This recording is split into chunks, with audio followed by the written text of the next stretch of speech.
किसी ने क्या खूब कहा है कि बारिश के दौरान सारे पक्षी जहां अपना ठिकाना ढूंढने लगते हैं, वहीं बाज जो है वह बादलों के ऊपर उड़कर बारिश को ही अवॉइड कर देता है, उसे इग्नोर कर देता है। समस्याएं कॉमन होती हैं, लेकिन आपका एटीट्यूड उसमें डिफरेंसेस पैदा कर देता है।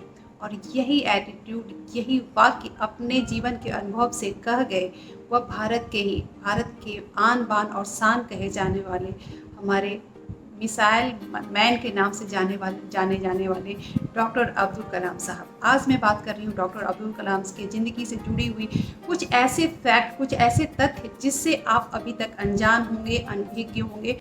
आप सभी से रिक्वेस्ट करूंगी कि आप मेरे वीडियो के लास्ट तक बने रहिएगा, और वीडियो पसंद आएगा तो लाइक बटन को भी ऑन कर दीजिएगा, अपने दोस्तों के साथ भी शेयर कीजिएगा। और एक बात जो मैं हमेशा कहती हूँ कि अगर अभी तक आपने मेरे चैनल को सब्सक्राइब नहीं किया तो प्लीज़ कर लीजिएगा, और इस वीडियो के लास्ट तक जरूर से बने रहिएगा। डॉक्टर अब्दुल कलाम साहब का जीवन कहते हैं किसी मोटिवेशनल मूवी से कम नहीं है। डॉक्टर अब्दुल कलाम साहब अपने परिवार का समर्थन करने के लिए अखबार बेचने से लेकर के मस्जिद में पढ़ने तक, और साथ ही पायलट की जो जॉब से खारिज होने से लेकर के भारत के 11वें राष्ट्रपति बनने तक का एक लंबा उत्थान देखा है, एक लंबा संघर्ष उन्होंने देखा है। तो हम कह सकते हैं कि उनका जीवन हमारे लिए किसी मोटिवेशनल मूवी से जो है वह कम नहीं है। उनका जीवन हमें मोटिवेट करता है, जीवन में आगे बढ़ने के लिए हमें यह प्रेरित करता है, हमें यह समझाता है कि कड़ी मेहनत और कड़ी लगन से हम कुछ भी हासिल कर सकते हैं। उनके बारे में हर कोई जानने के लिए उत्सुक होता है, हर कोई जानना चाहता है कि अब्दुल कलाम साहब का जीवन कैसा रहा। तो आज हम आपके साथ शेयर करेंगे उनके ज़िंदगी से जुड़ी हुई कुछ ऐसे तथ्य जिससे हम अनजान हैं। तो उसमें सबसे पहला फैक्ट क्या आता है? सबसे पहला फैक्ट है डॉक्टर अब्दुल कलाम साहब अपनी लाइफ में बैचलर थे और वेजिटेरियन थे।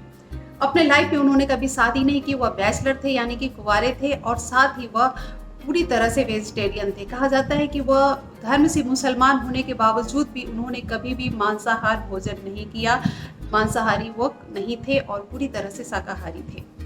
और सेकेंड फैक्ट है उनके ज़िंदगी से जुड़ी हुई कि उनके डॉक्टरेट की डिग्री की जो उपाधि जो है वह उन्होंने किस तरह से हासिल की और कितनी हासिल की।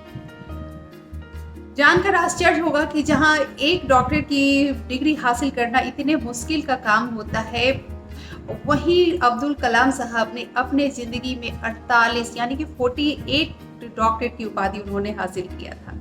भारत और अन्य देशों के यूनिवर्सिटी से उन्होंने जो डॉक्टरेट की मानद उपाधि या डिग्री जो है उन्होंने अपने नाम किया। और थर्ड फैक्ट क्या है? थर्ड फैक्ट कहता है कि अब्दुल कलाम साहब को हम मिसाइल मैन के नाम से क्यों जानते हैं। अब्दुल कलाम साहब का मानना था कि शक्ति ही जो है वह हमें सम्मान का आदेश देती है। हमारे भारत का कोई भी राष्ट्र जो देश जो है वह तभी सम्मान करेगा जब हम शक्तिशाली होंगे, और इसी विचारधारा को लेकर जब वह इसरो और डीआरडीओ में कार्यरत थे तभी उन्होंने अग्नि और पृथ्वी जैसे मिसाइल का जो है वो उन्होंने बनाया। और साथ ही कहा जाता है कि उनके नेतृत्व में ही पोखरण परीक्षण हुआ और भारत जो है वो एक परमाणु हथियारों से संपन्न राष्ट्र बना और यह शक्तिशाली देशों में शामिल हुआ। और तभी से हम उन्हें मिसाइल मैन के नाम से जानते हैं। और फोर्थ फैक्ट आता है उनकी ऑटोबायोग्राफी का 13 भाषाओं में ट्रांसलेट होना। कहा जाता है कि डॉक्टर अब्दुल कलाम साहब ने अपनी ऑटोबायोग्राफी को, जब उनकी पहली ऑटोबायोग्राफी आई थी, सिर्फ इंग्लिश में छपी थी, लेकिन लोगों का उत्साह, उनके बारे में लोगों का जो जानने की जो उत्सुकता थी, उसे देखते हुए चीनी और फ्रेंच भाषाओं से लेकर के अन्य भाषाओं को मिला करके 13 भाषाओं में उनके ऑटोबायोग्राफी का ट्रांसलेट किया गया। और उस ऑटोबायोग्राफी के अलावा अब्दुल कलाम साहब ने 6 और ऑटोबायोग्राफी उन्होंने लिखा है, जिन्हें समझने जानने के लिए हमें उन्हें पूरा पढ़ना पड़ेगा। तो कभी जीवन में अवसर मिले तो उन्हें जरूर से पढ़िएगा। और 5वां तथ्य क्या है? फिफ्थ फैक्ट आता है कि पुरस्कार जो हर किसी को नसीब नहीं होता। यह एक किंवदंती है या सच्चाई इसमें कितनी है यह आप तभी समझ सकते हैं जब आप अब्दुल कलाम साहब को नज़दीक से जानेंगे, पढ़ेंगे, उसे समझेंगे, तभी आप समझेंगे कि यह सच्चाई है या एक कहानी है, किंवदंती है। अब्दुल कलाम साहब ने अपने जीवन में पद्म भूषण, पद्म विभूषण और भारत के नागरिक होने का जो सबसे बड़ा सम्मान होता है भारत रत्न, यह सारा सम्मान उन्होंने अपने नाम हासिल किया। और भारत का सबसे बड़ा जो उन्हें एक उपाधि मिला वह मिला साथ में मिसाइल मैन के नाम से।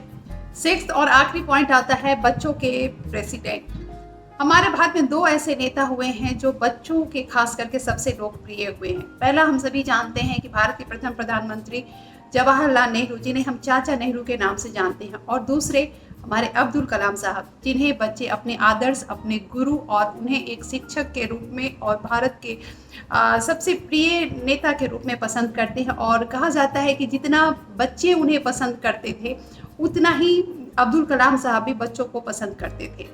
और अब्दुल कलाम साहब का ईमेल जो अकाउंट है वह भारत के सारे बच्चों के लिए ओपन था, खुला हुआ था, और यही कारण है कि वह भारत के अधिकतम बच्चों के लोकप्रिय और अधिकतम लोगों तक उनकी पहुंच थी और सबसे लोकप्रिय नेता थे। अब्दुल कलाम साहब हम भारतीयों के दिलों में हमेशा से रहेंगे। उनके दिखाए हुए रास्ते पे हम यूं ही चलते रहेंगे। हम भले ही अब्दुल कलाम तो नहीं बन सकते हैं, अब्दुल कलाम एक ही हो सकता है कोई, लेकिन उनके दिखाए हुए रास्ते पे चलकर हम उनके सपनों को जरूर से पूरा कर सकते हैं। उनका सपना भारत को स्वस्थ, सुंदर और एक शक्तिशाली भारत बनाने का जो सपना है, हम उसमें अपना योगदान उनके दिखाए हुए रास्ते पे चल करके जरूर से दे सकते हैं। तो प्रयास कीजिएगा, उनके दिखाए हुए रास्ते पे चलिएगा और यूं ही जिंदगी में आगे बढ़ते रहिए, मुस्कुराते रहिए, क्योंकि जिंदगी जो है वो चलने का नाम है, थम जाना मौत है। इसी उम्मीद के साथ कि आप खुश रहेंगे, खुशहाल रहेंगे, अपनों के साथ अपना प्यार और खुशियां जो वो बांटते रहेंगे। हम फिर से मिलेंगे नेक्स्ट वीडियो में। तब तक के लिए आप अपना और अपनों का भी ख्याल रखिए। Thank you very much. जय हिंद।